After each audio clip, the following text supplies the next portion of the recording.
کیا ہوگا اگلی قسط میں جب پتہ چلے گا کہ مہر کی والدہ وفات پا گئیں، یعنی کہ مہر کی والدہ صدمے سے گزر گئیں۔ مہر کو ہے اس بات کا بھی صدمہ کہ اس کی وجہ سے اس نے اپنی والدہ کو کھو دیا۔ شبریز آتا ہے مہر سے ملنے تو مہر شبریز پر بھڑک پڑتی ہے اور کہتی ہے کہ میرا آخر گناہ ہی کیا ہے، میں نے تو تم سے صرف اور صرف محبت کی تھی اور تم سے محبت کے بدلے میں مجھے ذلت اور رسوائی کے علاوہ کچھ نہیں ملا، تم سے محبت پر میں صرف اور صرف بے عزت ہی ہوئی ہوں۔ شبریز اپنے گھر والوں سے کہتا ہے کہ وہ صرف لڑکی نہیں بلکہ میرے لیے میری زندگی ہے، تو شبریز کی والدہ اس کی یہ کنڈیشن دیکھ کر اسے کہتی ہے کہ ٹھیک ہے، اس لڑکی سے جا کر تم کہو کہ وہ طلاق لے لے اور تم سے شادی کر لے۔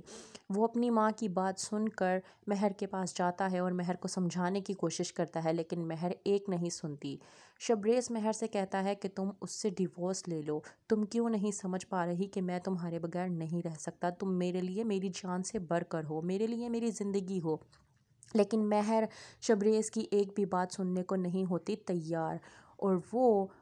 شبریز سے کہتی ہے کہ اس کی زندگی سے چلی جائے، اور شبریز سے کہتی ہے کہ اس کی شادی اب جس سے ہو چکی ہے وہ اپنی شادی اسی سے نبھائے گی، اور اس نے ابھی عہد کر لیا ہے۔ شبریز اپنے ہاتھ ایسے ہی خالی لے کر گھر چلا جاتا ہے، اور جب وہ گھر پہنچتا ہے تو وہ افسردہ ہوتا ہے، اور اس کے والد اسے دیکھ کر پوچھتے ہیں کہ کیا ہوا ہے شبریز؟ تو شبریز کہتا ہے کہ آج مجھ سے میری زندگی نے کہا ہے کہ میں اس کی زندگی سے چلا جاؤں۔